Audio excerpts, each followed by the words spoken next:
Victoria S. Sterling stood before the floor-to-ceiling windows of her office, 60 stories above the city that worshipped her name. The late afternoon sun cast golden light across her perfectly tailored navy suit, making her appear almost ethereal. But there was nothing heavenly about the woman who ruled Sterling Tower with an iron fist wrapped in designer silk. Merit and dignity, she practiced, her voice carrying the practiced warmth of someone who'd spent years perfecting the art of sounding sincere. These are the values that define us. These are the principles upon which we build our legacies. Behind her, 3 assistants scrambled with tablets and folders, their nervous energy filling the spacious office. One adjusted the lighting for tonight's gala photographs. Another confirmed the seating arrangements for the 3rd time that hour, and the youngest intern stood frozen near the door, afraid to breathe too loudly. Naomi Brooks, Victoria's event organizer and closest thing to a confidant, entered carrying a cream-colored folder. At 39, Naomi had mastered the art of anticipating Victoria's needs before they were spoken. She'd worked for Victoria for 12 years, and in that time, she'd witnessed the woman's brilliance and her cruelty in equal measure. "The final guest list, Miss Sterling," Naomi said, placing the folder on a glass desk. Victoria didn't turn from the window. "Any surprises?" "Your ex-husband confirmed his attendance. He's bringing Cassandra Winters." Victoria's reflection in the glass showed the briefest flicker of something sharp crossing her features. Cassandra Winters, the 26-year-old supermodel who'd graced every magazine cover this year. Of course Marcus would bring her. He'd always had a talent for choosing the most public ways to wound her. "How delightful," Victoria said, her voice dripping with practiced indifference. "Make sure they're seated where the cameras can capture every moment of their happiness. I want the world to see how completely unbothered I am." Naomi made a note on her tablet, though she recognized the venom beneath Victoria's composed exterior. Tonight wasn't just another charity gala. Tonight was Victoria's stage to prove she remained untouchable, even as her personal life crumbled in tabloid headlines. 3 floors below, in the dim parking garage that smelled of concrete and exhaust fumes, Elijah Carter hummed an old Ella Fitzgerald tune while polishing the already spotless limousine. The maintenance crew had forgotten to detail it again, but Elijah didn't mind. There was something meditative about the work, something honest in the simple act of making something shine. He moved with the quiet efficiency of someone who took pride in his work, no matter how invisible it made him. At 33, Elijah had learned that true dignity wasn't found in titles or recognition. It lived in the small choices, the moments when no one was watching, the decision to do something right simply because it was right. "Hey, Carter," a security guard named Tommy called out from the entrance booth. "You know you don't have to do that yourself, right? That's why we got the detail guys." Elijah smiled without looking up. "I know, but if I want it done right, might as well do it myself." Another guard, Marcus, a different Marcus than Victoria's ex-husband, laughed warmly. "Man, you're too good for this place. When are you going to stop driving rich folks around and do something for yourself?" "Maybe I already am," Elijah replied, his voice carrying a quiet certainty that made the guards exchange curious glances. A sleek Mercedes pulled up, and a couple in expensive athleisure were stepped out. The woman, dripping in diamonds despite her supposedly casual outfit, pulled a $50 bill from her Hermes bag. "For your trouble," she said, extending it toward Elijah with the kind of smile that expected gratitude. Elijah straightened, meeting her eyes with calm respect. "That's kind of you, ma'am, but I'm just doing my job. No trouble at all." The woman blinked, surprised. Her husband chuckled and guided her toward the elevator. When they were out of earshot, Tommy whistled low. "You turned down $50 like it was nothing." "Some things aren't for sale," Elijah said simply, returning to his polishing. The guards shook their heads, amused and puzzled in equal measure. They'd worked security for years, watching drivers come and go, most of them hungry for tips and recognition. But Elijah Carter was different. He carried himself like a man with nothing to prove and everything to protect. Upstairs, Naomi found herself in the executive break room, pouring coffee she didn't want just to have a moment away from Victoria's intensity. Two major donors stood near the window, their voices low, but not quite low enough. "I heard Victoria has something special planned for tonight," the first one said, a silver-haired man whose family fortune came from pharmaceutical patents. "Special how?" asked his companion, a woman whose tech startup had made her billions before 30. "Apparently she likes to pick someone at these events. Someone to embarrass. Makes her feel powerful, I suppose. It's become a bit of a tradition." The woman laughed uncomfortably. "You can't be serious. That's incredibly cruel." "Cruel?" The man shrugged. "That's just Victoria. You don't get to where she is by being nice. Besides, the people who attend these things know what they're signing up for. It's all part of the show." Naomi gripped her coffee cup tighter, her knuckles going white. She wanted to believe it was just gossip, just bitter speculation from people who resented Victoria's success. But deep down, in the place where truth lived uncomfortably, Naomi suspected there might be something to it. She'd seen Victoria's cruelty before, dressed up as wit and packaged as entertainment for the wealthy elite. The afternoon moved toward evening, and Serena's Sterling burst through Victoria's office door without knocking.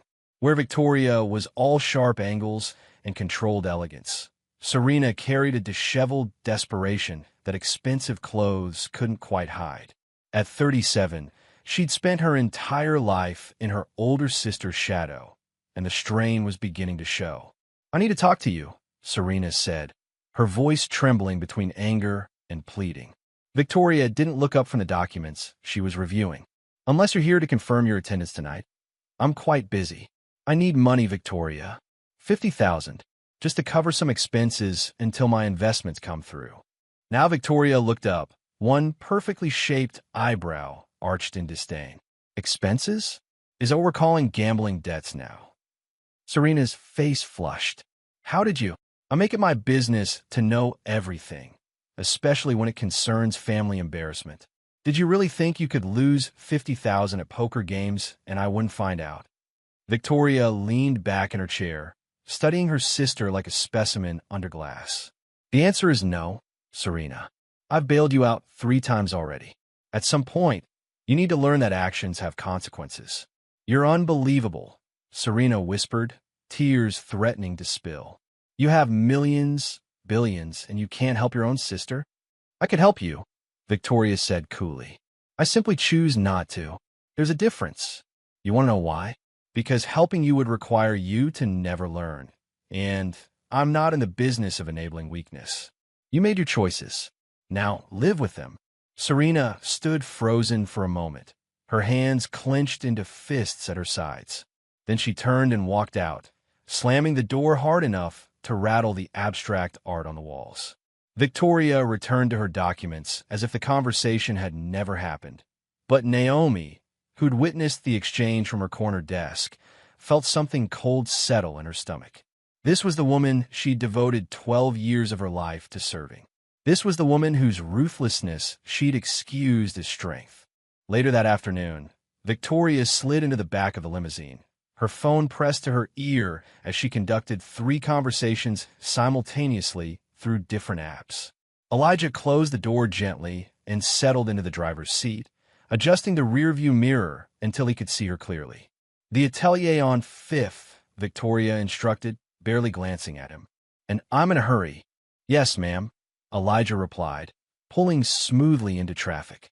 Naomi sat beside Victoria, tablet in hand, making notes as Victoria dictated changes to tonight's program. But Victoria's attention kept drifting, her mind clearly elsewhere. She ended her calls and stared out the window at the city streaming past. "I'm bored, Naomi," she said suddenly, desperately, devastatingly bored. "The gala is always exciting," Naomi offered carefully. "Is it? The same people, the same conversations, the same performance of caring about causes they'll forget the moment they're back in their penthouses." Victoria drummed her fingers against the leather seat. "Sometimes I think we need to shake things up. Remind everyone why they attend these events in the first place."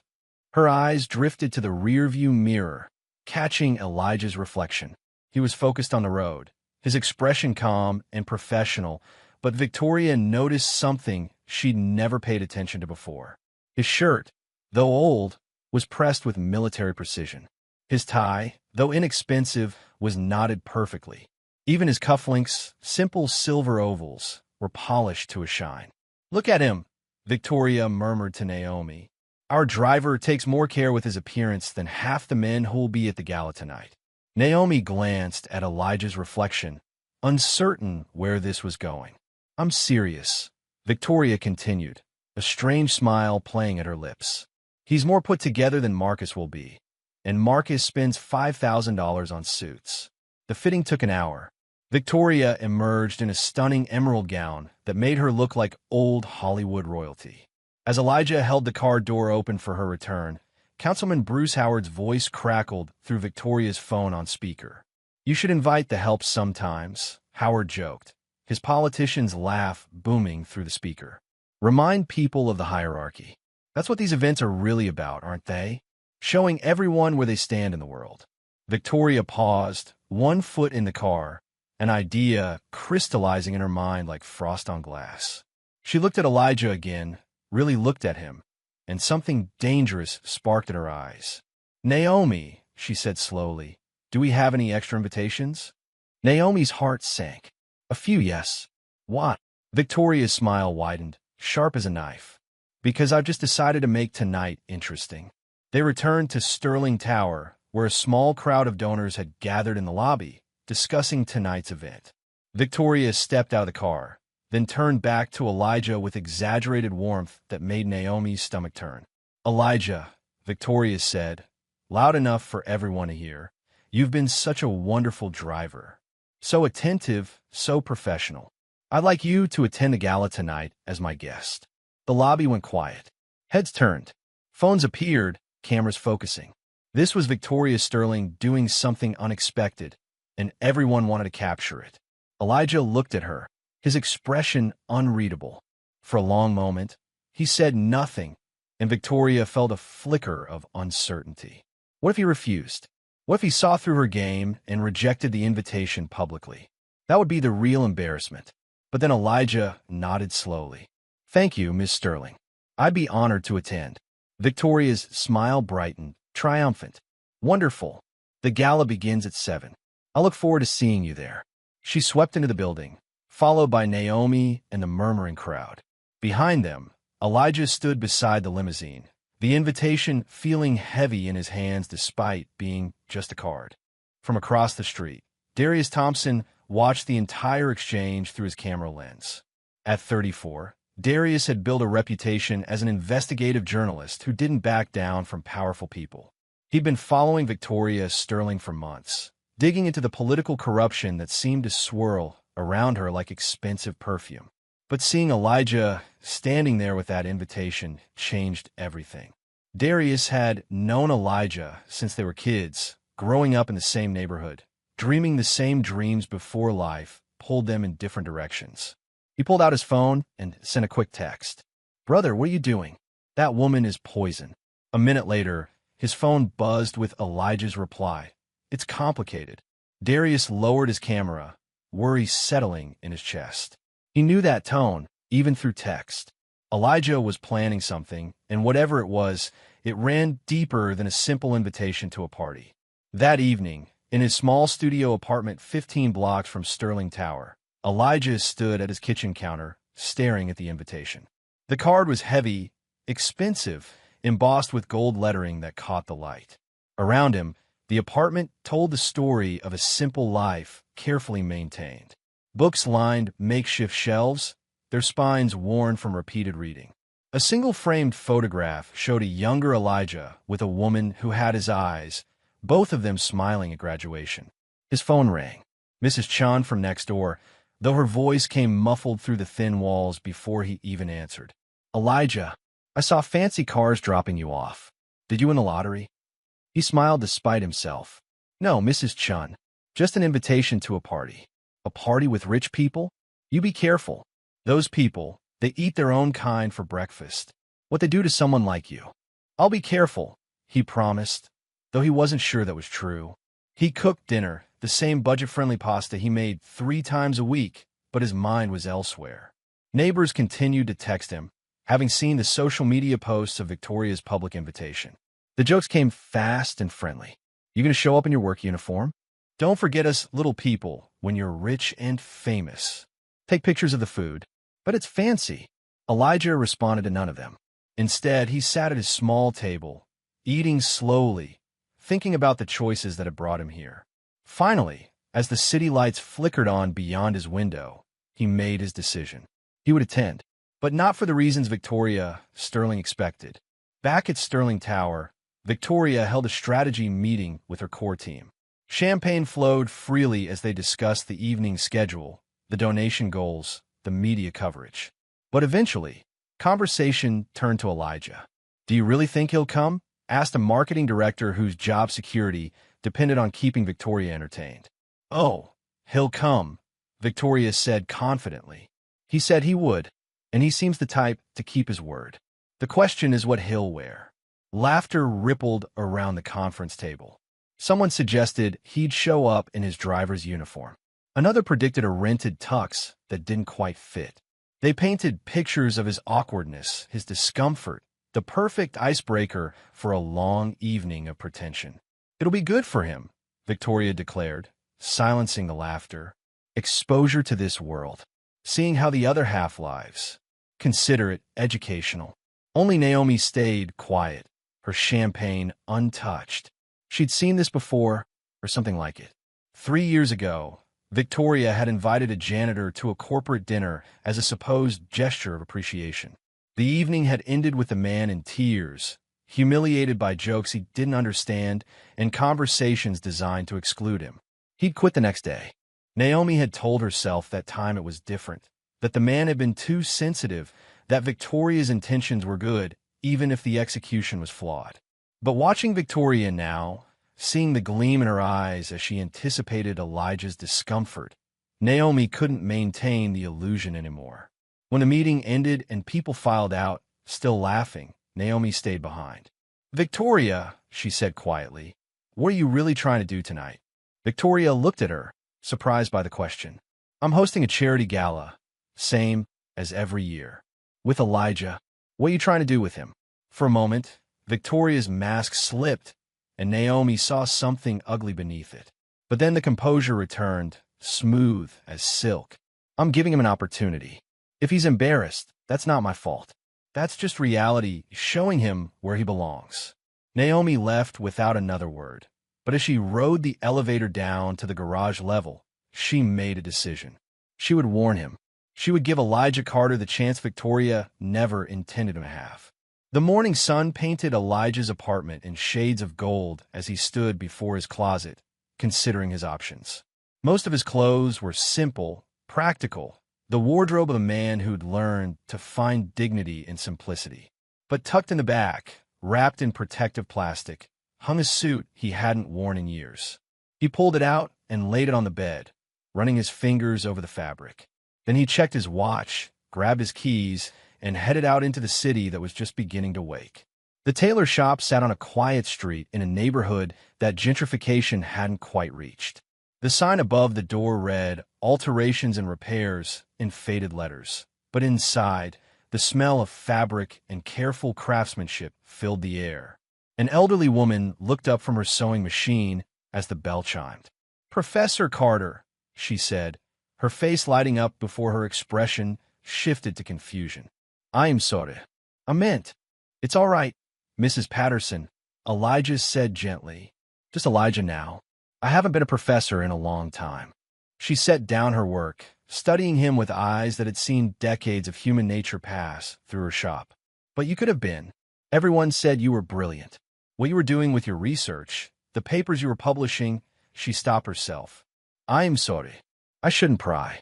I need your help with something," Elijah said, changing the subject as he always did when the past threatened to surface. "I have an event tonight. Something important. And I need to look like I belong there, even if I don't." Mrs. Patterson smiled knowingly. "You belong anywhere you choose to belong, young man. But let's make sure your outside matches the dignity you carry inside." While Elijah stood for measurements and adjustments, Across town, Sterling sat in an expensive cafe, stirring sugar into coffee she wouldn't drink. Gavin Hale slid into the seat across from her, his hedge fund shark smile firmly in place. "You look troubled," Gavin observed, signaling the waiter for an espresso. "My sister is a monster," Serena said flatly. "But you already know that." "I know she's a competitor," Gavin replied carefully. "One who's been outmaneuvering me for years. But monster seems harsh." Serena laughed bitterly. "She just refused to loan me $50,000. $50,000. She spends more than that on shoes." Gavin's eyes glinted with interest. "That must be frustrating. It's humiliating. I'm her sister, her family, and she treats me like I'm nothing." Serena leaned forward, her voice dropping to a whisper. "I want her to feel what that's like. Just once. I want her to know how it feels when everyone sees through her perfect image." "Tonight's gala would be the perfect opportunity," Gavin suggested smoothly. "All those cameras, all that attention. If something were to go wrong, it would be very public." Serena met his eyes, understanding passing between them. But they each held back their true intentions. Serena wanted her sister humbled, brought down from the pedestal she'd built. Gavin wanted Victoria's business connections destroyed, her influence shattered so he could step into the vacuum she'd leave behind. "What did you have in mind?" Serena asked. They spoke in low tones for an hour, plotting like conspirators in a palace drama, neither fully trusting the other, but both desperate enough to make an alliance. Afternoon found Naomi sitting in her car outside Elijah's apartment building, her hands gripping the steering wheel. She looked up his address in the employee files, telling herself this was the right thing to do, even as it felt like betrayal of Victoria. She climbed the stairs to the third floor and knocked on door 3B. When Elijah answered, surprise crossed his features. "Ms. Brooks? Is everything all right?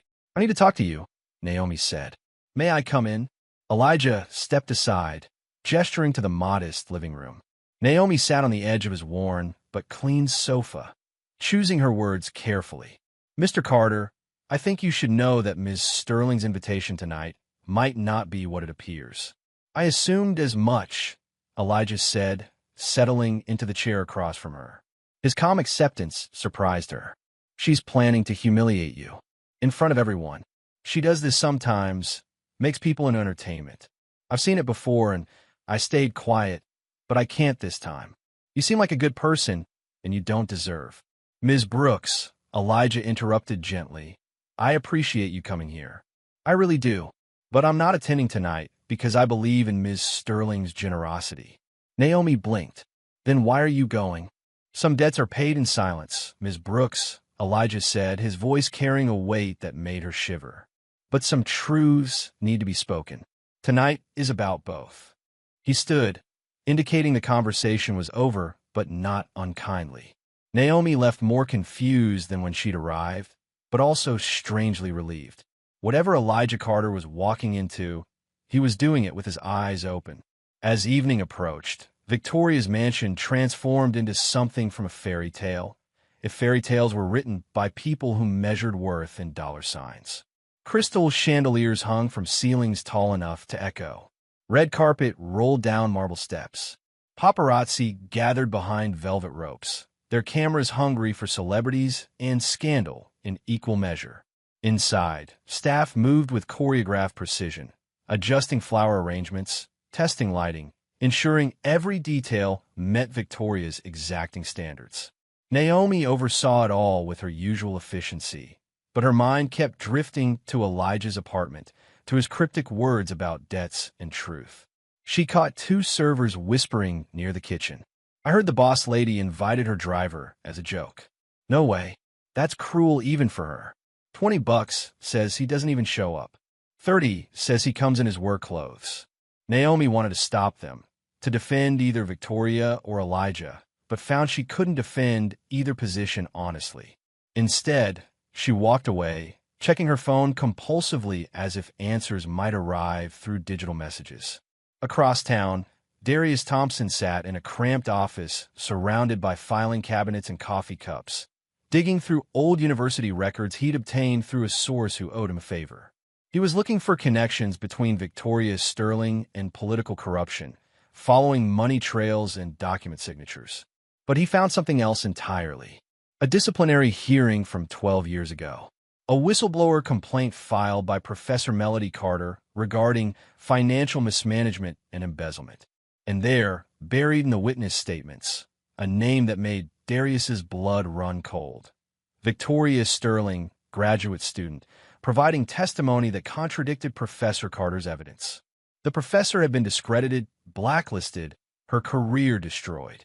And Victoria had graduated 6 months later with honors. Immediately hired by Councilman Howard's office in a position that paid 3 times what a normal entry-level job offered. Darius picked up his phone and called a colleague who worked the university beat. "I need everything you can find on Melody Carter. Former professor, whistleblower, disappeared from academia about 12 years ago." That's oddly specific. What's the angle?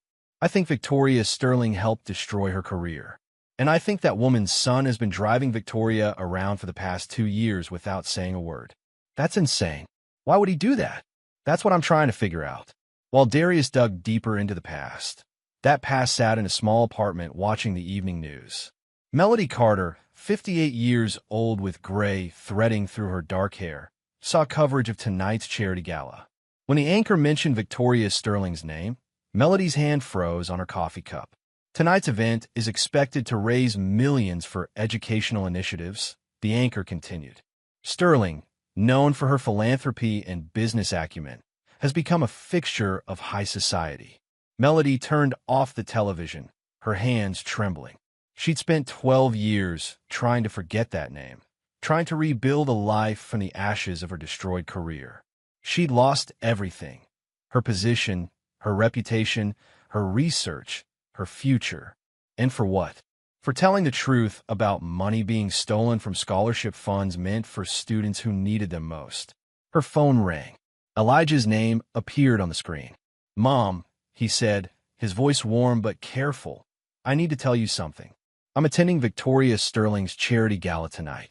Silence stretched between them like a bridge over dark water. "Elijah," Melody finally whispered, "why would you do that?" "Because running from the past hasn't healed either of us. Because she needs to be reminded of what her success cost. And because I need to stop being afraid of the truth. She'll destroy you the way she destroyed me. She already tried, Mom.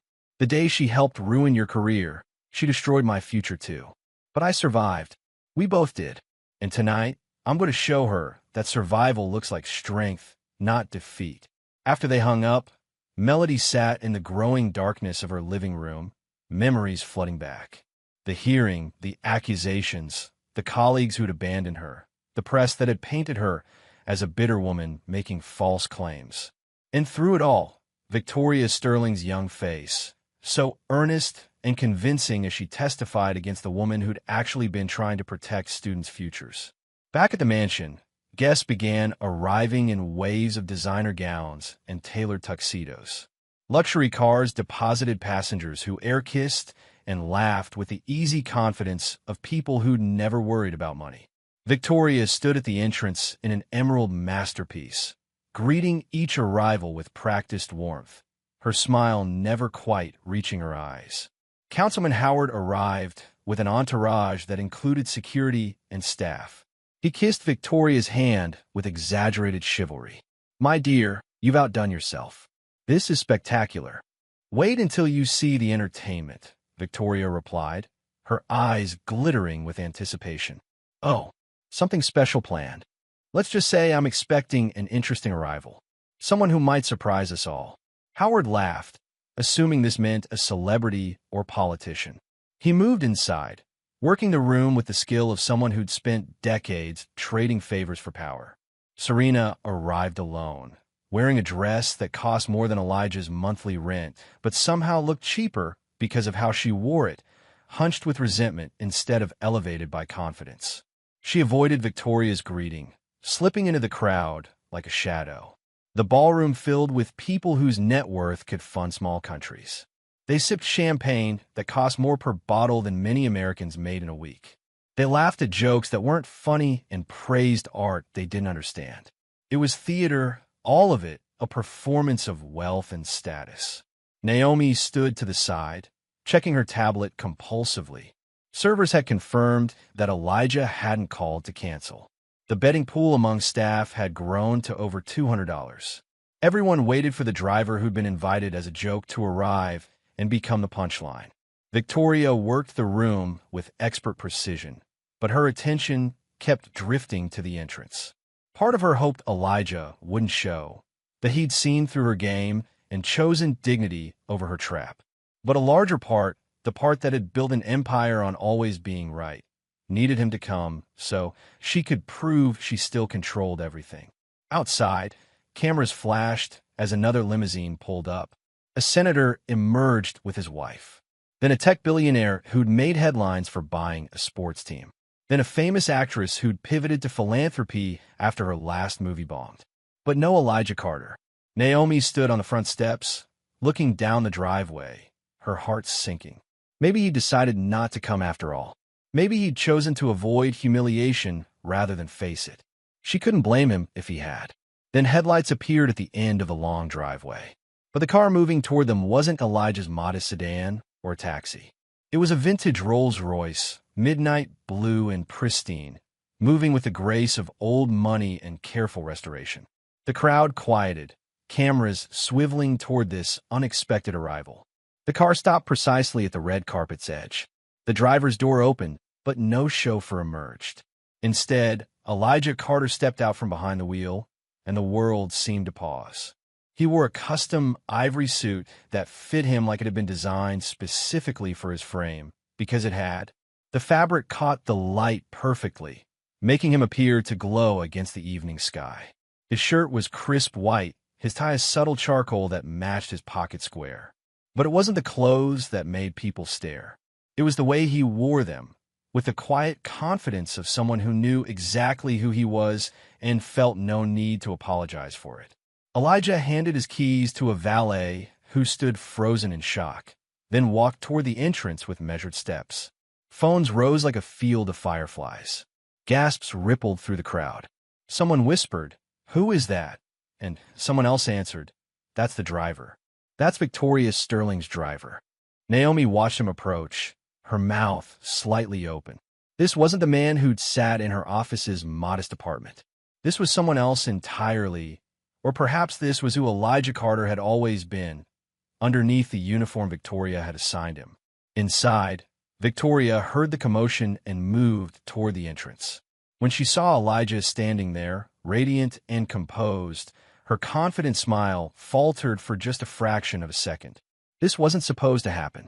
He was supposed to look uncomfortable, out of place, a reminder to everyone of their proper social positions. But Elijah looked like he owned the night. Their eyes met across the red carpet, and in that moment, Victoria Sterling realized she'd made a terrible mistake. She hadn't invited a punchline to her party. She'd invited someone who might just steal the show. Elijah's arrival had shifted everything. The crowd that moments ago had been whispering cruel predictions now stood in stunned silence, trying to reconcile the elegant man before them with their assumptions about who a driver should be. Victoria recovered quickly, her years of public performance taking over. She glided toward Elijah with her arms extended, her smile bright enough to blind, cameras flashing around them like lightning. "Elijah," she said, her voice carrying just the right note of delighted surprise. "I'm so glad you could make it. And what a wonderful suit. I didn't know you owned something so elegant." The compliment was designed to remind everyone of what he was, a subtle knife wrapped in silk. But Elijah met her eyes with calm certainty. "I earned it, Miss Sterling," he replied simply. "A long time ago." The response landed like a stone in still water, ripples spreading outward. Something in his tone suggested history, depth, a story that contradicted the simple narrative Victoria had tried to write for him. Several guests exchanged glances, curiosity replacing their earlier amusement. Victoria's smile tightened almost imperceptibly. She gestured toward the ballroom. "Please come inside. I want you to enjoy yourself tonight." As they moved through the entrance, Elijah became the center of a gravitational pull he hadn't sought. Guests who'd never noticed him before now studied him with fascination. His posture, his bearing, the way he moved through the crowd without apology or arrogance. It all suggested someone who belonged in rooms like this, even if he'd chosen not to occupy them. Near the champagne fountain, two socialites whispered urgently to each other. That can't be her driver. He must be someone important she knows. No, I've seen him before. He does drive for her. But look at him. That's not rental clothing. That suit was made for him. Maybe he's a secret investor, old money gone quiet, or royalty traveling incognito. The speculation spread like wildfire through expensive perfume and designer labels. Everyone suddenly wanted to know who Elijah Carter really was, and no one wanted to admit they dismissed him so easily before. Councilman Howard watched from across the room, his politician's instincts tingling with warning. He'd built a career on reading power dynamics, and something about Elijah's presence threatened the careful hierarchy he and Victoria had cultivated. He approached Victoria, pulling her aside with practiced casualness. "Who exactly is that man?" Howard asked, his jovial mask slipping slightly. "My driver," Victoria replied, though her voice lacked its usual confidence. "I invited him as a gesture of goodwill." Goodwill. Howard studied Elijah across the room. "He doesn't carry himself like someone who accepts charity, Victoria. He carries himself like someone who's waiting for something." The observation sent a chill through Victoria, though she refused to show it. She'd spent years controlling narratives, bending situations to her advantage. One well-dressed driver wouldn't change that. But then the crowd parted slightly, and Victoria saw Serena staring at Elijah with an expression that mixed shock with something approaching hope.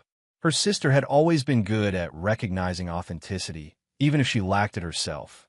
And right now, Serena was looking at Elijah like he might be the answer to a question she hadn't known how to ask. Across the ballroom, Darius Thompson moved through the crowd with his press credentials visible, though tonight he was hunting a different kind of story. He found Elijah near a sculpture that probably cost more than both their childhood homes combined. "Brother," Darius said quietly, using the term they'd called each other since they were 12. "This is dangerous. You know that, right?" Elijah smiled, the first genuine warmth he'd shown all evening. "When has that ever stopped either of us? When we were stupid kids, sure. But we're adults now, and that woman has destroyed people for less than whatever you're planning." "I'm not planning anything," Elijah said, accepting a glass of champagne from a passing server. "I'm just here to watch. Sometimes the truth doesn't need help revealing itself. It just needs an audience." Darius wanted to argue, wanted to pull his oldest friend away from whatever collision course he'd set himself on. But he'd known Elijah too long to believe he could be swayed once his mind was made. Instead, Darius nodded slowly. "Tonight is the night, then?" "Not for me to start," Elijah replied, his voice barely above a whisper. "For her to finish what she began 12 years ago." Before Darius could respond, the lights dimmed slightly, signaling the beginning of the evening's formal program. Victoria took her position at the front of the room, where a small stage had been set up with a podium and microphone.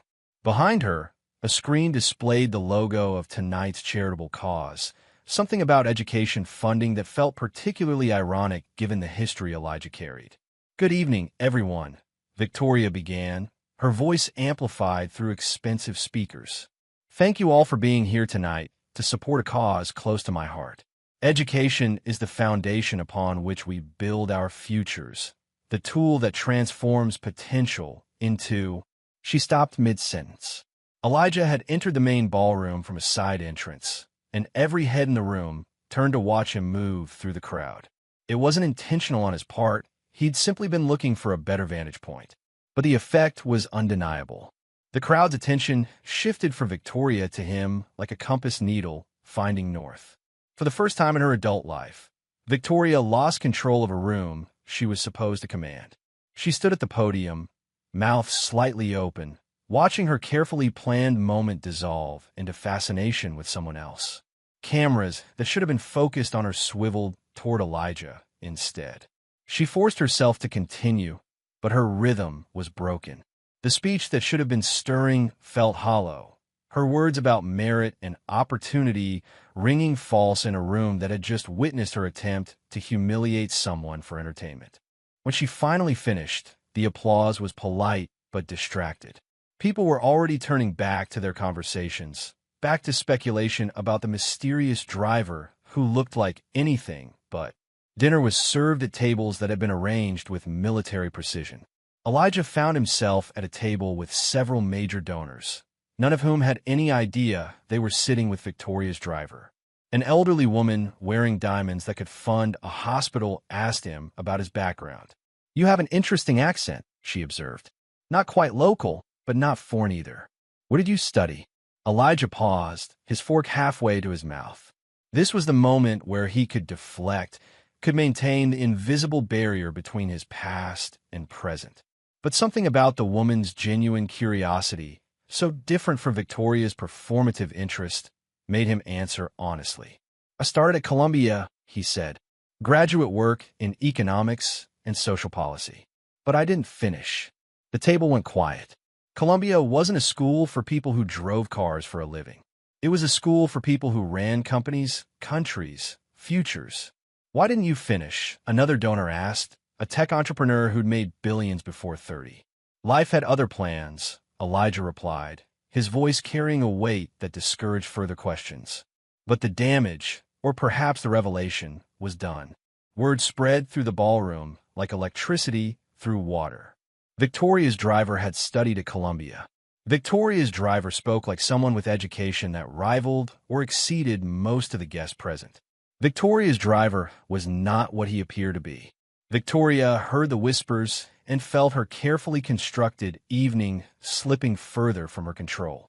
She approached a nearby table, determined to reassert her dominance through humor. "I see you've all met Elijah," she said brightly, her smile sharp as glass. "He's the best parking attendant we've ever hired. Isn't it wonderful how diverse our event is?" The words were designed to put him back in his place, to remind everyone of the hierarchy she'd established. But they landed wrong. Instead of laughing, the guests shifted uncomfortably. The cruelty was too obvious, too unnecessary. Even in a room full of people who'd built fortunes on ruthlessness, there were limits to acceptable behavior. Elijah set down his champagne glass carefully. When he spoke, his voice was gentle but firm, carrying a dignity that made Victoria's jabs seem petty in comparison. "Respect is free, Ms. Sterling," he said quietly. "We give it or we don't. But it says more about who we are than who we're speaking to." The silence that followed was absolute. Several guests nodded almost imperceptibly. Others looked away from Victoria, embarrassed on her behalf. She tried to diminish him and instead had diminished herself. Victoria's face flushed, but she maintained her composure. She laughed as if Elijah had made a charming joke and moved away, but her hands trembled slightly as she accepted another glass of champagne from a server. Naomi watched the entire exchange from her position near the kitchen entrance. For years, she'd told herself that Victoria's sharp edges were necessary, that success required a certain ruthlessness. But watching her employer try and fail to humiliate a man whose only crime was accepting an invitation, Naomi felt something crack inside her carefully constructed justifications. Near the bar, a donor who'd been at the event for 20 years leaned toward his wife and whispered, "Carter. That last name sounds familiar. Didn't there used to be a Professor Carter at the university? The one who made all those accusations about financial misconduct." His wife frowned, thinking, "You're right. What was her first name?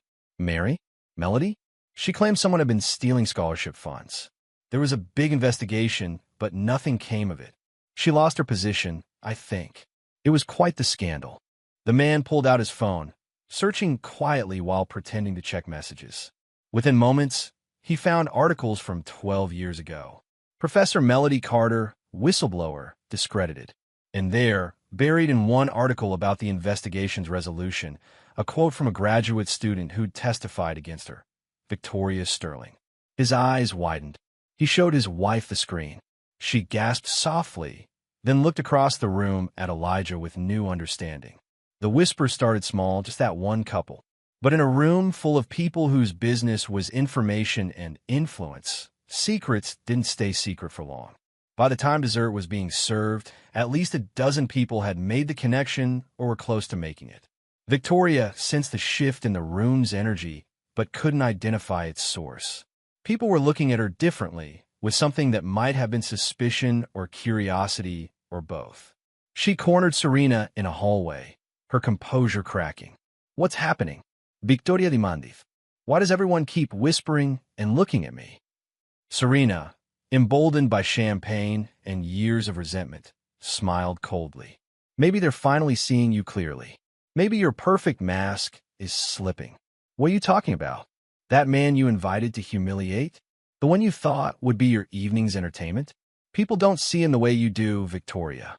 They see someone with dignity. Someone who makes you look small by comparison." Serena leaned closer, her voice dropping to a whisper. "And some of them are starting to remember things. Things about a professor who got destroyed. Things about who helped destroy her." Victoria's face went pale. "You don't know what you're talking about. Don't I? I may be weak and irresponsible in your eyes, but I'm not blind. I watched you for years. Watch how you climbed over anyone who got in your way. I just never knew you did it to him." Serena gestured toward the ballroom, where Elijah stood talking quietly with a group of fascinated donors. "That was a mistake, Victoria. Some people don't stay buried." The evening had moved past dinner into the socializing phase, where real business happened in quiet corners and whispered conversations. Elijah stood on a balcony overlooking the mansion's garden, breathing in night air that smelled of jasmine and expensive cigars. He wasn't alone long. Councilman Howard stepped out, closing the glass door behind them with deliberate care. The affable politician's mask had vanished, replaced by something harder and more calculating. "I need to know something," Howard said without preamble. "Who exactly invited you to this level of society?" Elijah turned to face him, his expression calm. "Ms. Sterling did. You were on the phone when she made the decision, if I recall correctly. Something about reminding people of hierarchies?" Howard's jaw tightened. He'd forgotten about that call, forgotten his careless joke that Victoria had taken seriously. Now it seemed less like a joke and more like a mistake that was unraveling carefully maintained structures. "What do you want?" Howard asked bluntly. "Money? A position? Everyone wants something. Truth always finds its way home, Councilman," Elijah replied softly. "That's all I want. For truth to arrive where it belongs." "That sounds like a threat." "It's a fact. Threats require intention. I'm just here to watch what happens when the past catches up to the present." Howard stepped closer, his voice dropping to a harsh whisper.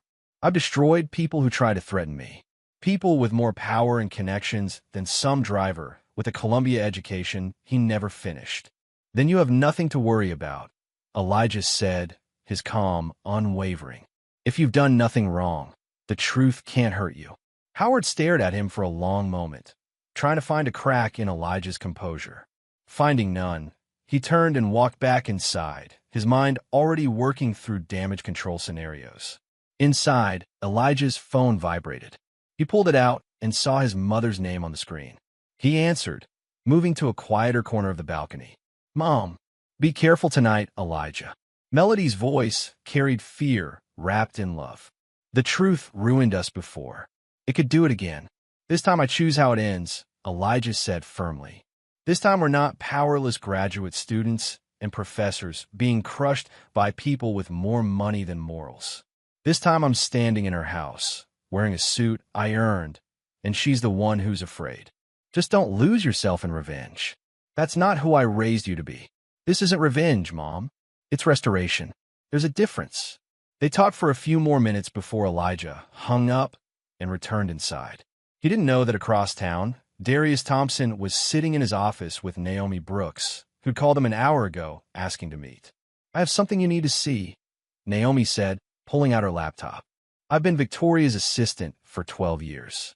I've kept her secrets, managed her affairs, protected her reputation. But tonight, watching what she tried to do to that man, I realized I can't do it anymore." She opened a folder filled with documents.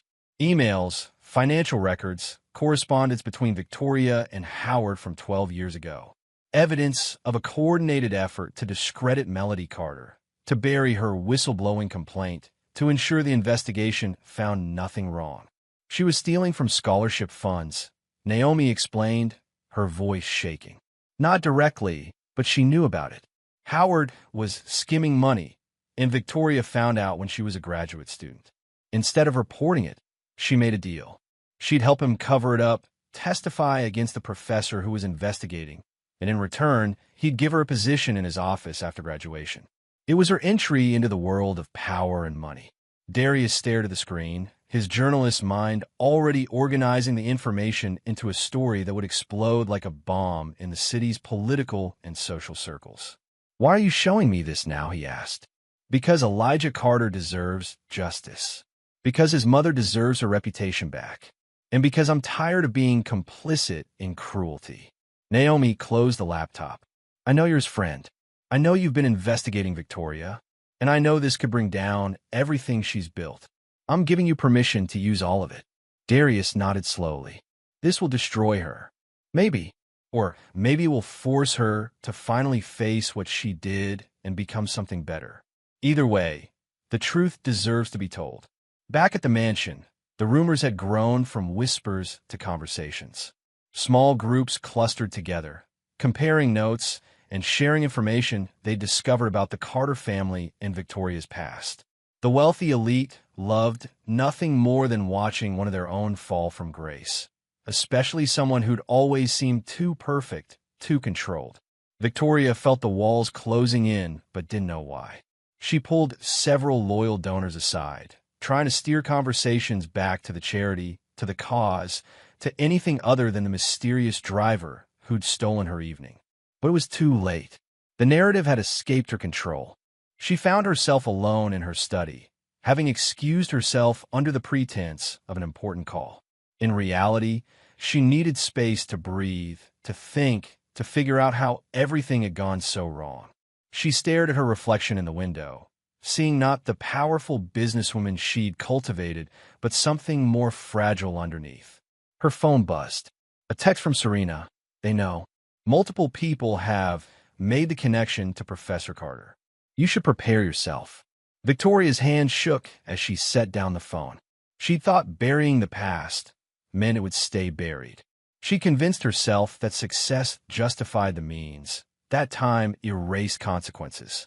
But standing alone in her study while her carefully constructed world crumbled outside, she realized how foolish she'd been. A soft knock on the door made her jump. Naomi entered without waiting for permission. "Did you destroy their family?" Naomi asked, her voice quiet but firm. "The Carters. Did you help Howard cover up his theft? Did you testify against an innocent woman to advance your own career?" Victoria wanted to lie, wanted to deflect, wanted to summon the icy composure that had served her for years. But something about Naomi's expression, hurt and betrayal mixed with disappointment, broke through her defenses. "Yes," Victoria whispered. "I was 24 years old. I was terrified of staying poor. Howard offered me a way out, a way up, and I took it. I told myself the professor was probably wrong anyway, that the investigation would sort everything out fairly. But I knew, deep down, I knew she was right, and I was helping bury the truth." "And you never felt guilty? Never thought about what you took from them?" "Every day," Victoria admitted, surprising herself with the honesty. "But guilt doesn't change the past, and the world rewards winners, not the regretful. I simply took what I deserved." "Deserved?" Naomi's voice hardened. "You deserved nothing. You earned nothing. You stole it from people who couldn't fight back, and you spent 12 years pretending it made you strong." She moved toward the door, pausing with her hand on the handle. "I'm resigning after tonight. I'll help you get through the rest of this evening because that's who I am, not because you've earned my loyalty. But after this, I'm done being part of your cruelty." Naomi left, leaving Victoria alone with her reflection and her regrets. Outside the study, the evening continued. Elijah moved through the crowd with quiet grace, neither seeking attention nor avoiding it. When a donor's elderly mother asked him to dance, he accepted with genuine warmth, leading her through a simple waltz that melted the hearts of everyone watching. Victoria emerged from her study in time to see them dancing, to see the tenderness in Elijah's expression as he helped the woman navigate the floor despite her age. Jealousy twisted in her chest, sharp and unexpected. Not romantic jealousy, but envy of the ease with which he earned respect, the authenticity that drew people to him. She approached him as the dance ended, catching his arm before he could move away. "Why did you really come?" she asked, her voice low enough that only he could hear. Elijah looked at her, and for the first time that evening, she saw something in his eyes that looked like pity. "To return something that was taken," he said softly, "and to let you reveal why it was stolen in the first place." Victoria felt her breath catch. "You want revenge?" "No, Miss Sterling. I want acknowledgement. I want truth. I want my mother's name cleared and her reputation restored. Revenge would be easy. Justice is harder. And if I refuse, then you reveal who you really are, and the world makes its own judgment. Either way, the truth comes out. You just get to decide whether you're part of the solution or part of the problem." He walked away, leaving Victoria standing alone in the middle of her crowded ballroom, surrounded by hundreds of people and feeling more isolated than she'd ever been in her life. She finally understood. Elijah hadn't come to destroy her. He'd come to give her a choice. And that choice would define not just this night, but everything that came after. Victoria's confrontation with Elijah left her shaken in ways she hadn't experienced since she was a struggling graduate student terrified of remaining poor.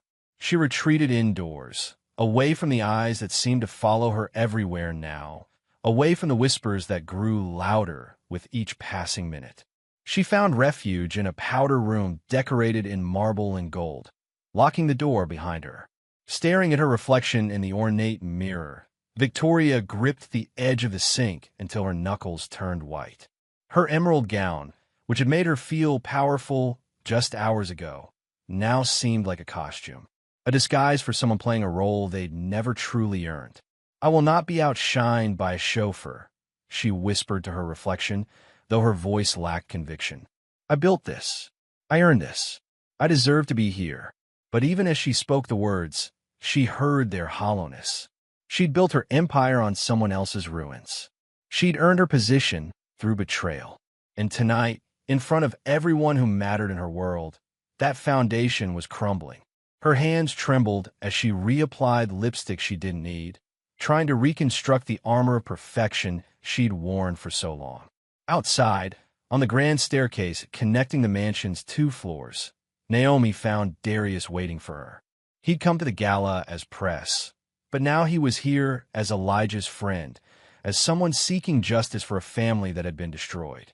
"I told you everything," Naomi said quietly, glancing around to ensure they weren't overheard. The emails, the financial records, the timeline of how Victoria and Howard coordinated to discredit Melody Carter. "It's all documented." "Why now?" Darius asked, studying her face. "You've worked for her for 12 years. You could have come forward any time." Naomi's eyes glistened with unshed tears. "Fear looks a lot like loyalty when you're surviving. I told myself I was being professional, that it wasn't my place to judge, that everyone does questionable things to get ahead. But watching her tonight, watching her try to humiliate a good man for entertainment, I realized I'd been lying to myself. I stayed because I was afraid of starting over, afraid of losing the comfort and security her success provided me. And now I'd rather be poor and honest than wealthy and complicit." Naomi straightened her shoulders, a weight lifting even as her future became uncertain. "Do what you need to do with that information. Elijah and his mother deserve their truth told." Darius nodded slowly, respect clear in his expression. "You're doing the right thing. That takes courage. It takes too long," Naomi corrected sadly. Real courage would have been doing this 12 years ago.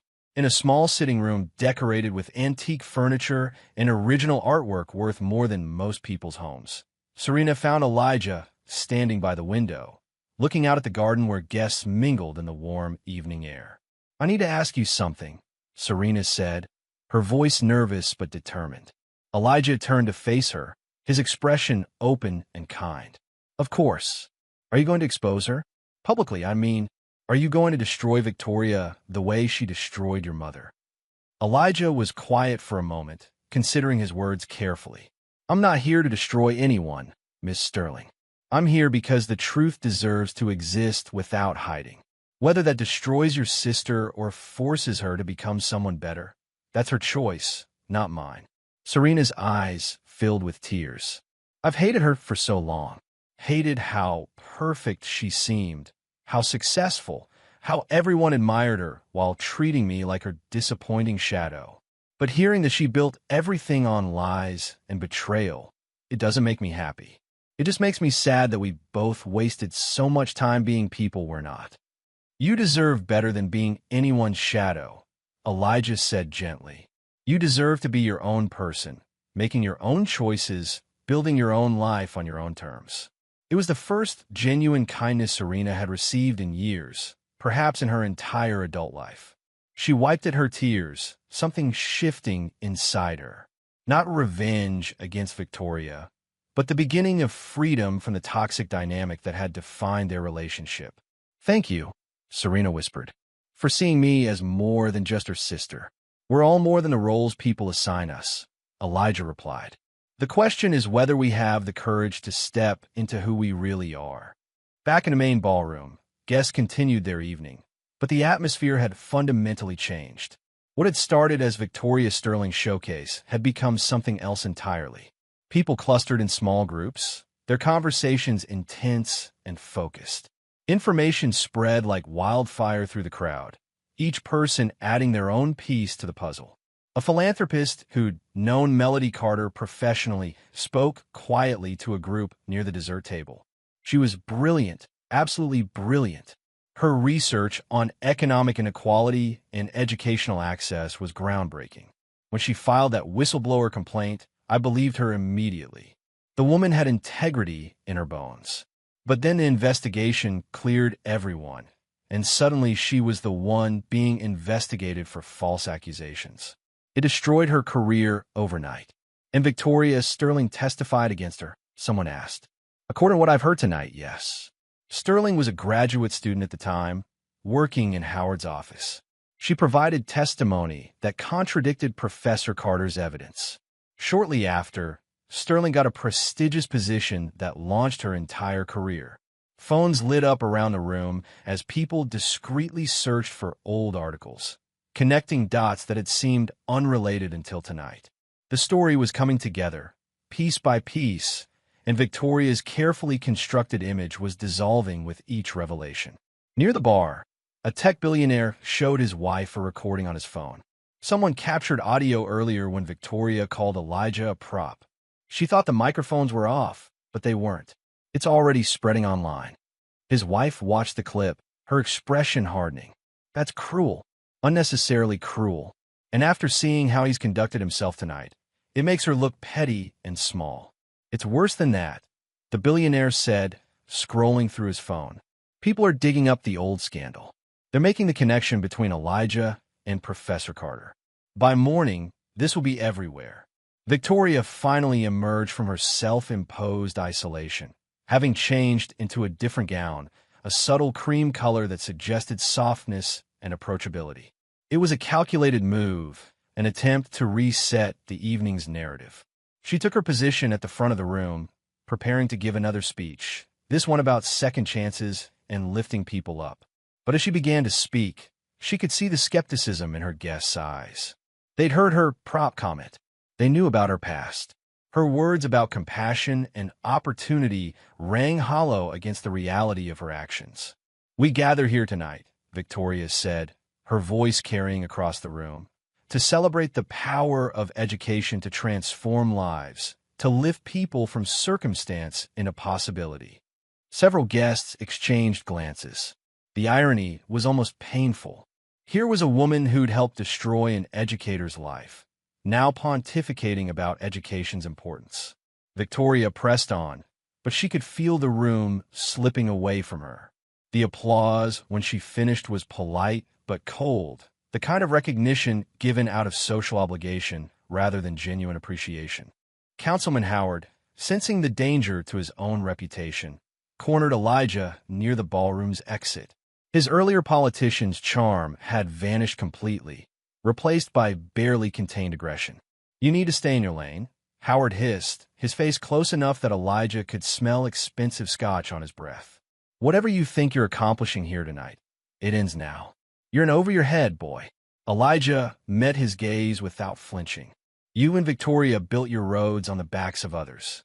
Roads paved with stolen money meant for students who needed it, with careers destroyed to protect your secrets, with lies dressed up as testimony. The only person in over their head is you, councilman, because the truth has a way of rising, no matter how deep you try to bury it. A nearby guest, a prominent lawyer who'd been pretending to check her phone, had heard every word. Her eyes widened, and she immediately stepped away to make a call, though whether to her own contacts or to authorities, Elijah couldn't tell. Howard's face flushed with rage, but before he could respond, another guest called him away for a photo opportunity. He left with a final threatening glare at Elijah, not realizing his words had already been overheard and would soon be repeated throughout the room. Naomi stood near the kitchen entrance, her tablet in hand, but her attention elsewhere. She received a message notification and glanced at her phone. What she saw made her blood run cold. The audio recording of Victoria calling Elijah a prop had been posted anonymously on social media. Within minutes, it had thousands of shares. News outlets were picking it up. The story was going viral in real time. She looked across the ballroom at Victoria, who was trying to engage a group of donors in conversation, unaware that her world was catching fire online. Naomi should warn her, should help her prepare for the fallout. But she'd already decided she was done protecting Victoria from the consequences of her own cruelty. Instead, Naomi quietly sent the recording link to several major news outlets with a simple message: Victoria Sterling's true character, recorded at tonight's charity gala. Victoria, oblivious to the digital wildfire spreading beyond the mansion's walls, raised her champagne glass to propose a toast. To humility, she declared, her smile bright and false. The quality that keeps us grounded no matter how high we rise. But when she looked around the room, expecting others to raise their glasses in response, she found only awkward silence. No one joined her toast. The clink of crystal she expected never came. The silence was louder than any accusation, more damning than any spoken criticism. For the first time in her adult life, Victoria Sterling stood completely alone in a room full of people. Elijah watched from across the ballroom, his expression neutral, but his eyes sad. He hadn't wanted this humiliation for her. He'd wanted acknowledgement, truth, justice for his mother. But watching Victoria's face as she realized no one would drink to her toast, he felt no triumph. Only the heavy weight of watching someone confront their own emptiness. To break the terrible tension, to restore some dignity to a moment that had become cruel despite his intentions, Elijah began to clap. Not for Victoria, but for the staff who'd worked tirelessly to create the evening. The servers, the kitchen crew, the people who made events like this possible but rarely received recognition. To the people who make tonight possible, Elijah said, his voice carrying clearly across the silent room. The ones who work without recognition, who serve without expectation of praise, who do their jobs with dignity regardless of whether anyone notices. The room erupted in applause, genuine and enthusiastic. Staff members throughout the mansion stopped their work, surprised and touched by the recognition. Some wiped away tears. Others smiled with gratitude. Naomi found herself weeping silently, overwhelmed by the simple grace of a gesture. Respect was all she'd ever wanted from Victoria, and Elijah had given it freely to everyone who'd earned it through honest work. Victoria stood frozen, her untouched champagne glass still raised, watching as the room honored everyone except her. She finally lowered her glass, her hand shaking, and whispered to Serena, who'd approached cautiously. This was never about embarrassing him. He came to teach me something. Serena looked at her sister, seeing vulnerability there for the first time in years. Or to remind you of what you took, she replied softly. Not from him, from yourself. You traded your integrity for success, and tonight you're finally seeing the cost. Victoria's eyes glistened, but she refused to let tears fall. Not here, not in front of everyone. But she knew Serena was right. Elijah hadn't come for revenge. He'd come to hold up a mirror, and Victoria finally saw what she'd become. The evening had progressed past the point of careful social performances. Real emotions simmered beneath the surface, threatening to break through at any moment. Elijah stepped onto a balcony for fresh air, needing a moment away from the intensity of the ballroom. He wasn't alone long. The glass door opened behind him, and he turned to find someone he'd never expected to see tonight. His mother, Melody Carter, stood in the doorway, elegant in a simple black dress that carried more dignity than all the designer gowns inside combined. Elijah's composure cracked for the first time all evening. "Mom, what are you doing here?" "Darius called me," Melody said, stepping onto the balcony. "He said you needed me, and that it was time I stopped hiding from the woman who tried to destroy me." The ballroom had noticed the new arrival. Guests parted instinctively, sensing something important was happening. Whispers spread like ripples on water. Those who'd made the connection to the old scandal recognized Melody's name, recognized the significance of her presence. Victoria, engaged in awkward conversation with donors who could barely hide their judgment, looked toward the balcony. When she saw Melody Carter standing there, the blood drained from her face. For a moment, she looked like she might actually faint. Her champagne glass slipped from her fingers, shattering on the marble floor with a sound like breaking ice. Serena watched her sister's reaction and felt an unexpected surge of something that wasn't quite satisfaction, but wasn't sympathy either. For years, Victoria had seemed untouchable, unshakable. Now she looked terrified, and Serena realized she'd been waiting for this moment without knowing it. Elijah gently took his mother's arm. "You didn't have to come.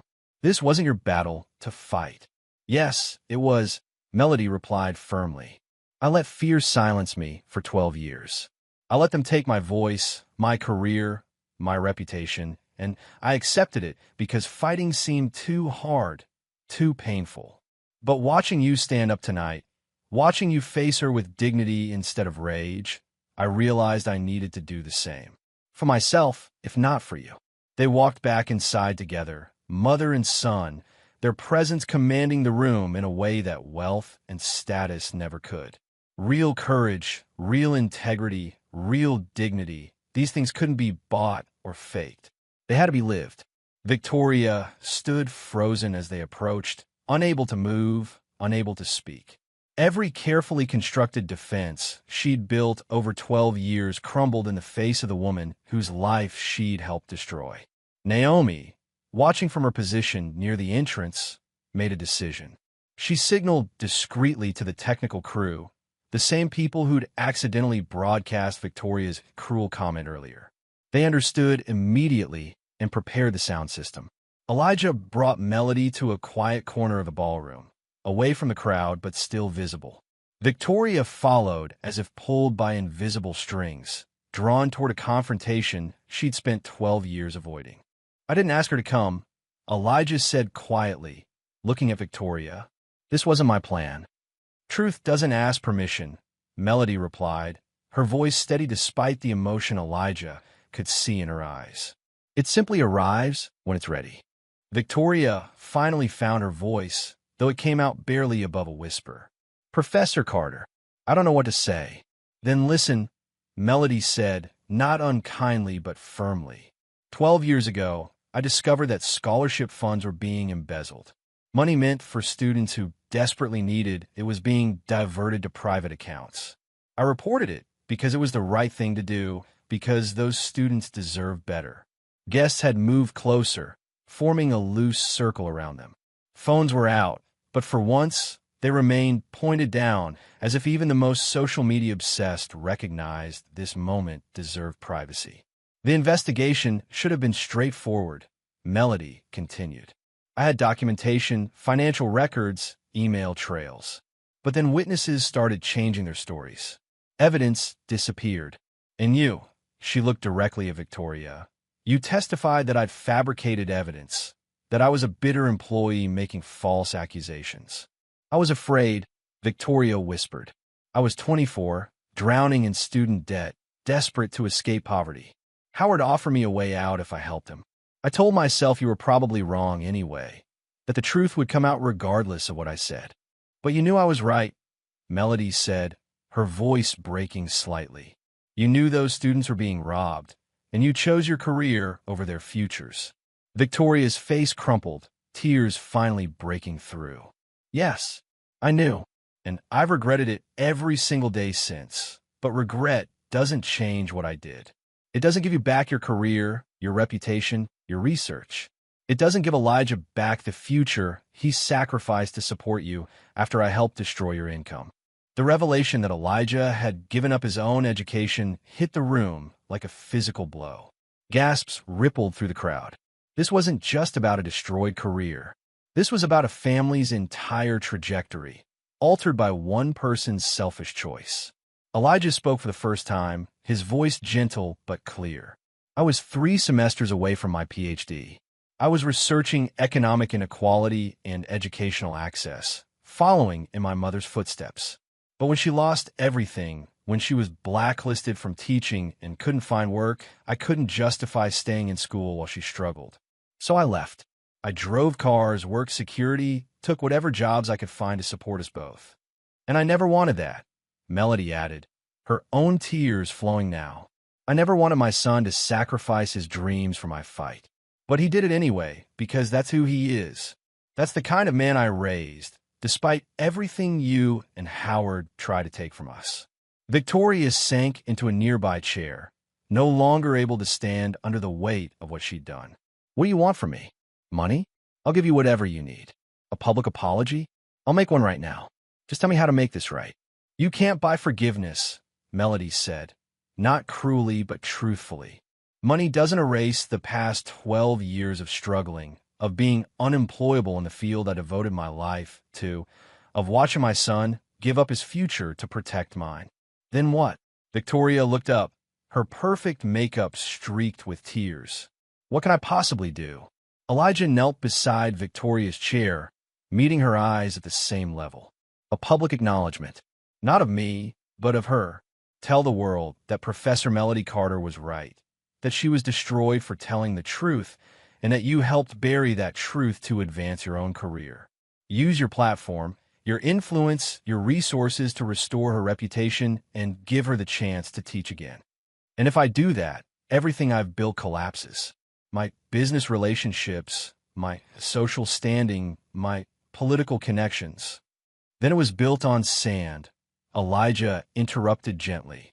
And maybe it's time to build something real instead. You get to decide, Miss Sterling. You can keep living the lie and watch it slowly destroy you. Or you can tell the truth and discover who you might become without the weight of deception. Serena, who'd been watching from nearby, stepped forward. Her voice was stronger than Elijah had heard it before, as if witnessing truth being spoken had given her permission to find her own. I'll support whatever you decide to do, Serena said to Victoria. But I'm tired of being part of your cruelty, tired of living in the shadow of someone who built their empire on lies. If you choose to make this right, I'll stand with you. If you choose to keep hiding, I'll walk away and build my own life. Either way, I'm done being your accomplice. For the first time in their adult lives, Serena was the stronger sister. Victoria looked at her younger sibling with new eyes, seeing not weakness, but courage she'd never possessed. Naomi approached quietly, her resignation already written and ready to submit. But she offered one final service to the woman she'd served for 12 years. The audio of you calling Elijah a prop is viral, Naomi said softly. News outlets are running the story. By morning, everyone will know what happened here tonight. You have maybe an hour to get ahead of it, to control the narrative by being honest before you're forced to be. After that, the choice is made for you. Victoria looked around the ballroom at the faces watching her, some with judgment, some with curiosity, some with the cruel anticipation of witnessing a fall from grace. She saw her entire world, built so carefully over so many years, balanced on the edge of a precipice. And then she looked at Melody Carter, at the woman she'd wronged, at the dignity that hadn't been destroyed despite everything Victoria had taken from her. She looked at Elijah, at the grace he'd shown by giving her a choice instead of simply destroying her. She looked at Serena, at her sister who was finally becoming someone independent and strong. Victoria stood slowly, smoothing her dress with trembling hands. She walked to the center of the ballroom, and without being asked, the technical crew activated the microphone system. Every eye in the mansion turned toward her. This was the moment. The choice. The truth or continued lies. Everything she'd built or everything she might become. Victoria took a deep breath and began to speak. The ballroom had fallen into absolute silence. Every conversation stopped mid-sentence. Every glass was set down. Every phone was raised to capture what would happen next. Victoria Sterling stood under the massive crystal chandelier, its light making her appear both illuminated and exposed. Her hands gripped the sides of the podium, knuckles white with tension. Naomi had positioned herself near the technical booth, ensuring every word would be recorded, broadcast, preserved. This wasn't sabotage anymore. This was documentation. History being made in real time. Victoria's voice, when it finally came, was stripped of its usual polish and performance. It trembled with genuine emotion, raw and unfiltered. 12 years ago, she began, her words echoing through the sound system. I was a graduate student drowning in debt and terrified of the future. I was working in Councilman Howard's office when Professor Melody Carter filed a whistleblower complaint. She discovered that scholarship funds, money meant for students who desperately needed it, were being embezzled and diverted to private accounts. The crowd remained frozen, barely breathing. This wasn't the speech anyone had expected. Professor Carter was right. Victoria continued, tears streaming down her face without restraint. She had evidence, documentation, proof of financial misconduct. And I knew she was right because I'd seen the same irregularities she'd reported. But instead of supporting her, instead of adding my voice to hers and helping those students, I made a choice. The wrong choice. The selfish choice. She paused, looking directly at Melody, who stood with Elijah's hand on her shoulder. Councilman Howard offered me a deal. If I testified against Professor Carter, if I claimed her evidence was fabricated, he would give me a prestigious position after graduation. He would launch my career. He would give me everything I thought I wanted. And I took the deal. I stood in front of an investigation committee and I lied. I destroyed the credibility of a woman who was trying to do the right thing.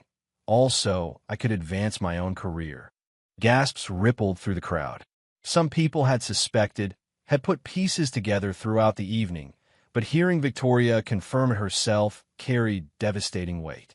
Because of my testimony, the investigation cleared Howard and his associates. Professor Carter was discredited, blacklisted, unable to find work in her field. Her career was destroyed. Her reputation was ruined. And her son, Elijah Carter, Victoria gestured toward him, was forced to abandon his own doctoral research to support her.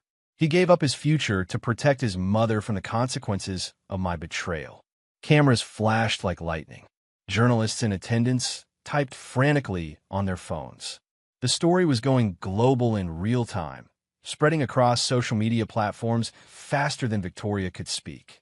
Councilman Howard, who'd been trying to quietly slip toward the exit, found his path blocked by several guests who'd heard his earlier confrontation with Elijah. His face had gone from red with anger to pale with fear.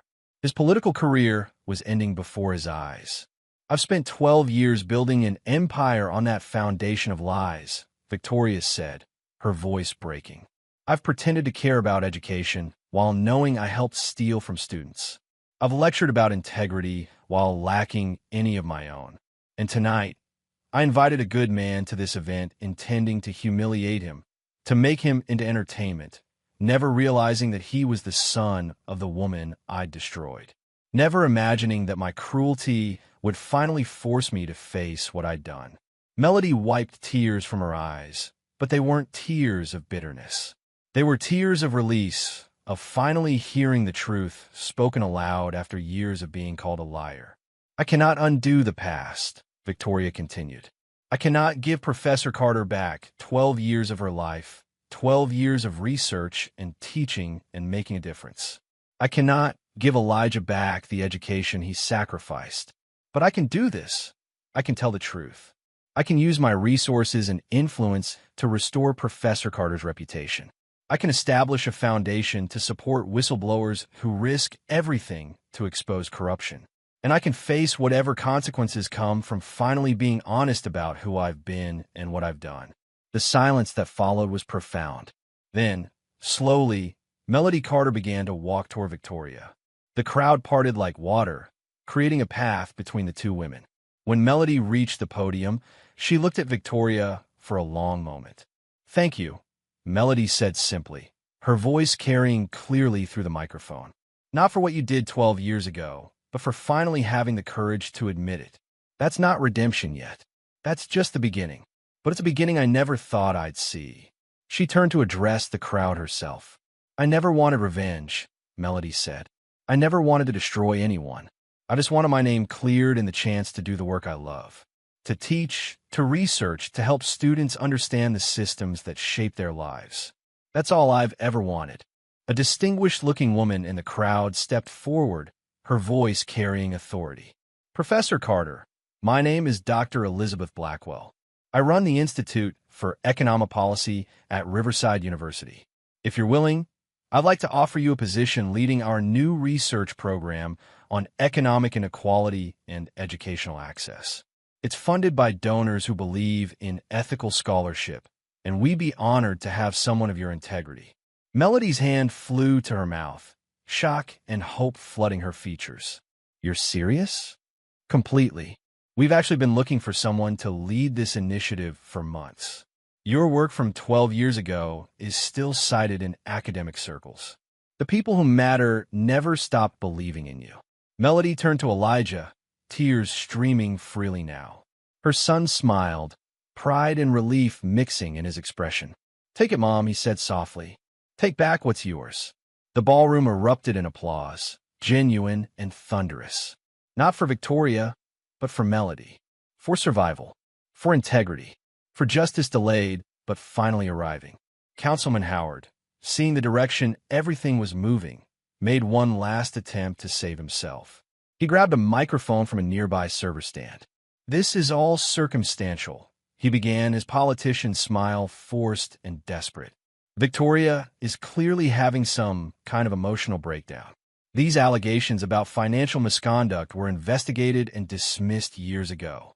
"Actually," Darius spoke up, stepping forward with his phone raised, "I have emails between you and Ms. Sterling from 12 years ago, discussing how to discredit Professor Carter's testimony.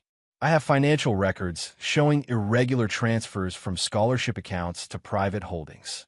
And I have documentation of payments made to witnesses who suddenly changed their stories during the investigation."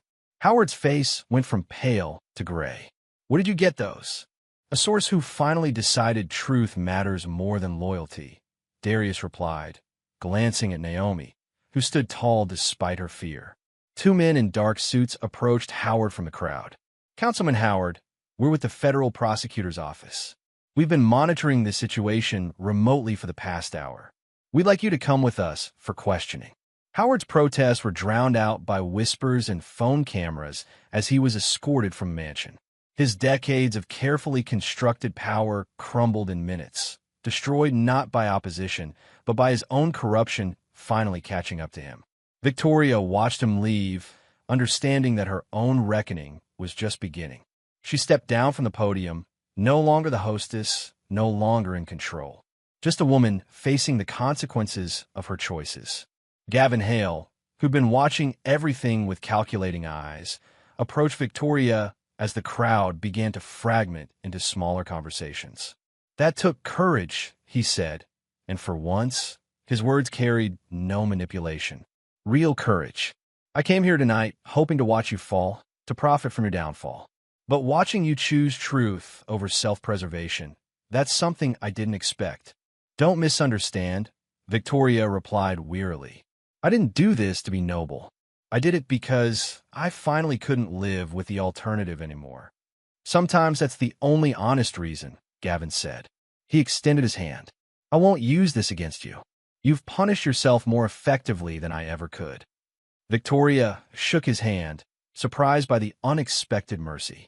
Serena found her sister sitting alone on a bench in the garden, having slipped away from the chaos inside. She sat down beside Victoria, neither speaking for a long moment.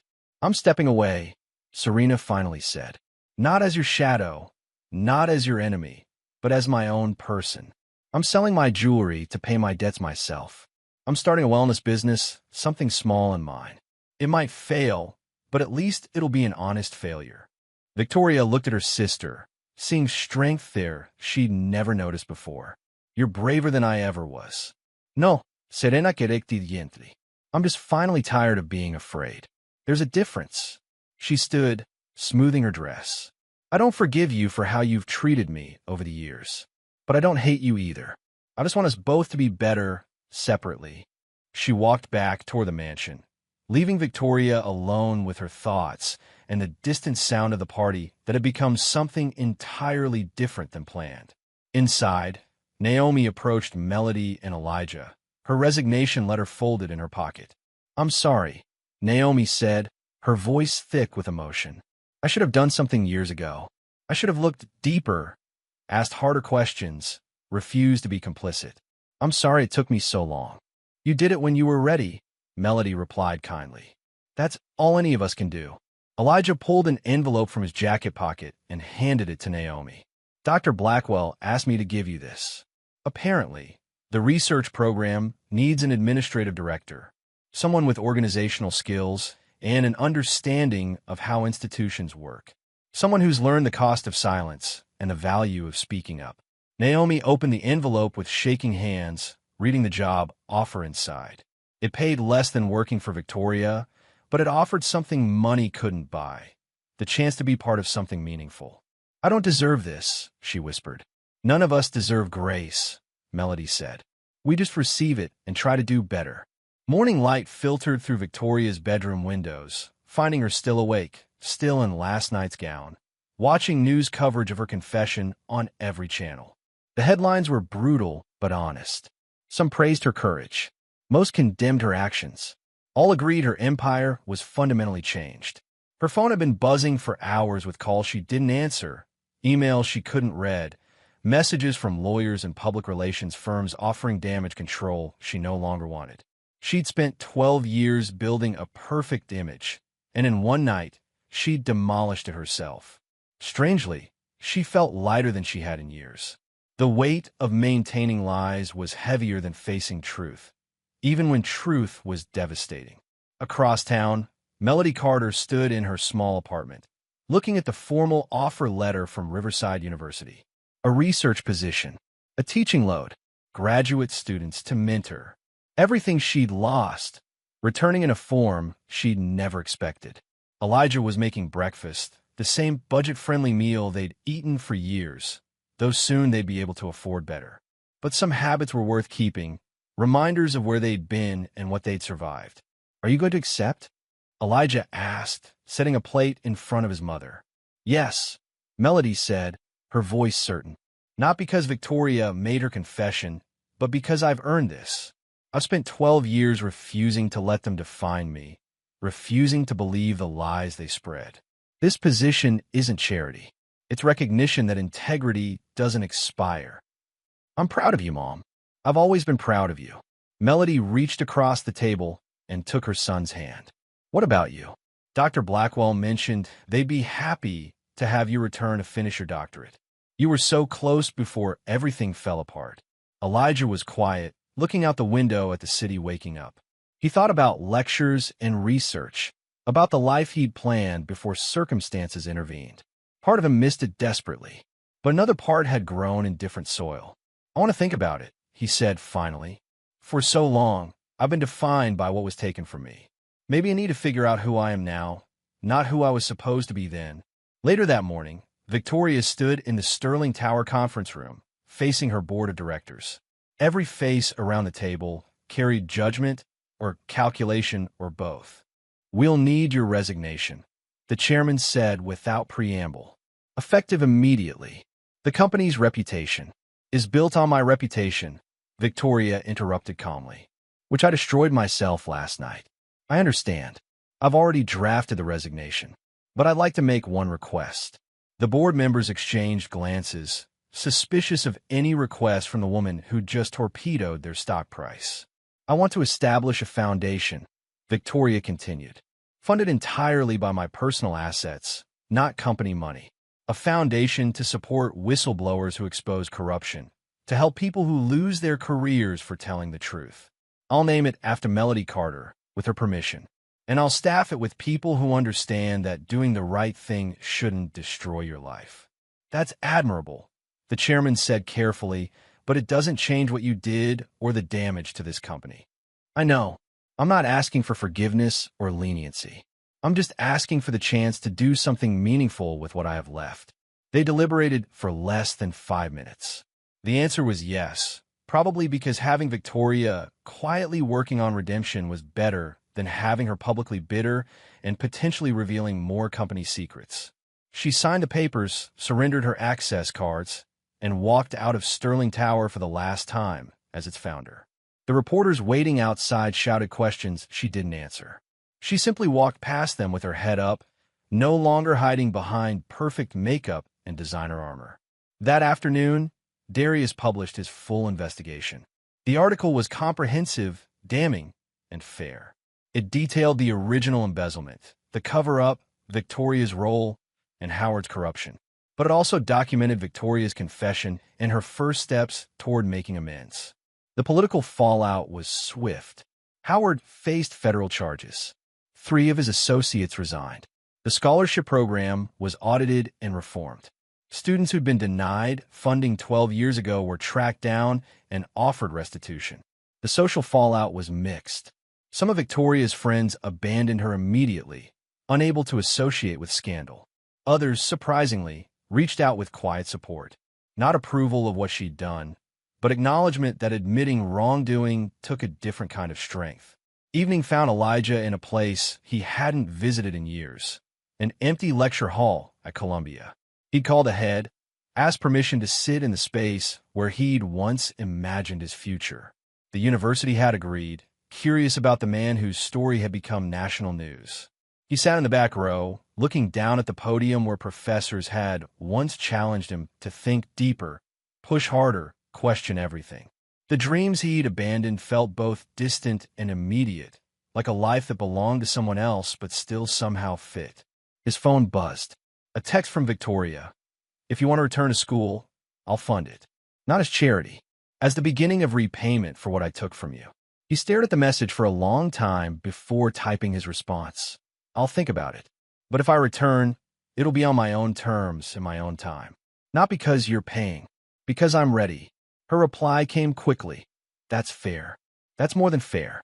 Serena sat in a small storefront she'd rented with money from selling her diamond bracelet, the one Victoria had given her 3 birthdays ago. The space was empty except for paint samples and design magazines. She was building something from nothing, and the uncertainty was terrifying and exhilarating in equal measure. Her phone rang. Victoria's name appeared on the screen. Serena hesitated, then answered. I'm not calling to offer money or advice, Victoria said quickly. I just wanted to say I'm sorry. For years of making you feel less than, for using you as a convenient target for my own insecurities, for being the sister you deserve better than. Serena felt tears prick her eyes.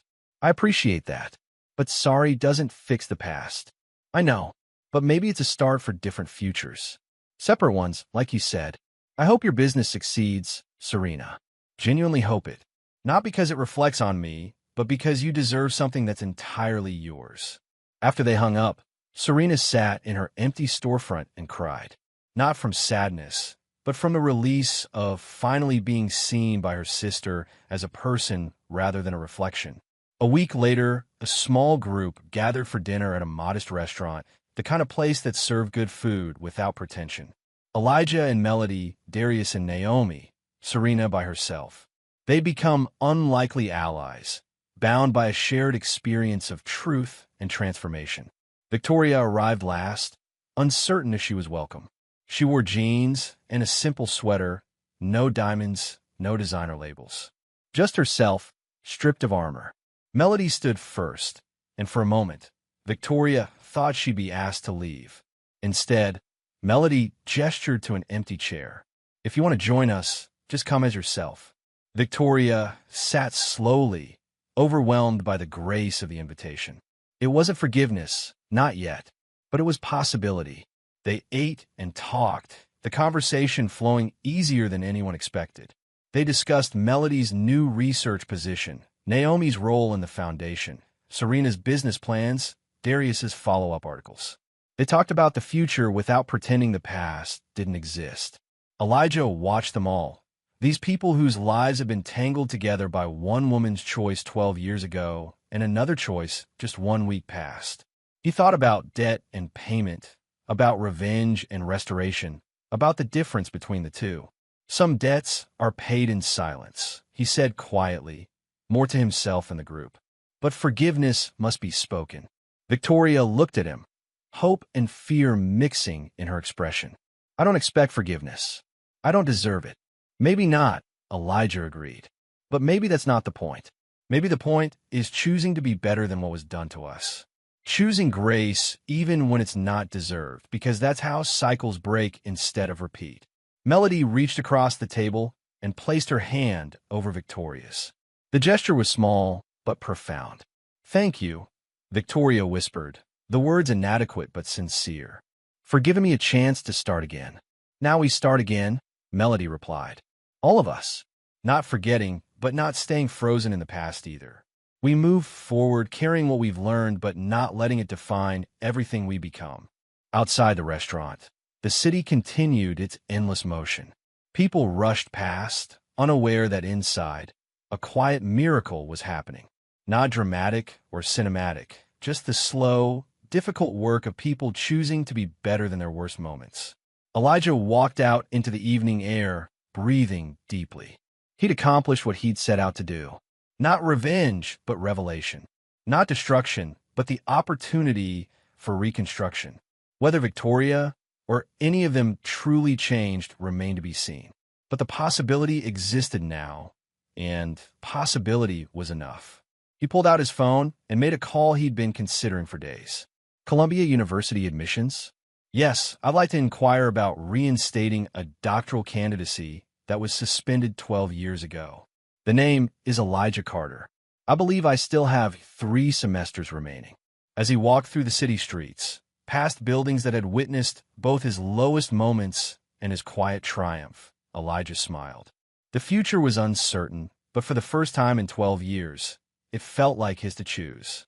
Behind him, in the restaurant, the unlikely gathering continued. Imperfect people trying to do better, supporting each other's attempts at growth, building something new from the rubble of the past. It wasn't a fairy tale ending. It was something more honest, a beginning that acknowledged the cost of what came before while refusing to be trapped by it. And in a world that often confused revenge with justice, that quiet choice felt almost revolutionary. The story didn't end with punishment or perfect redemption. It ended with people deciding that truth, however painful, was the only foundation worth building on. Everything else was just temporary shelter from storms that would eventually come anyway. And perhaps that was the real lesson. That dignity isn't found in never falling, but in how you choose to stand back up. That grace isn't earned, but given freely by those brave enough to offer it. That the future doesn't erase the past, but it doesn't have to be held hostage by it either. As night fell over the city, 8 people whose lives had been forever changed by choices made and choices corrected continued their meal, their conversation, their tentative steps toward whatever came next. The cameras had moved on to other stories. The headlines would fade, but the quiet work of becoming better would continue, one choice at a time, one day at a time, one act of integrity at a time. And that was enough. When you build your success on someone else's destruction, does the height you reach ever feel like solid ground? Or are you just waiting for the fall? If you enjoyed this story of truth, redemption, and the courage it takes to face what we've done, hit that like button and subscribe for more powerful stories that make you think.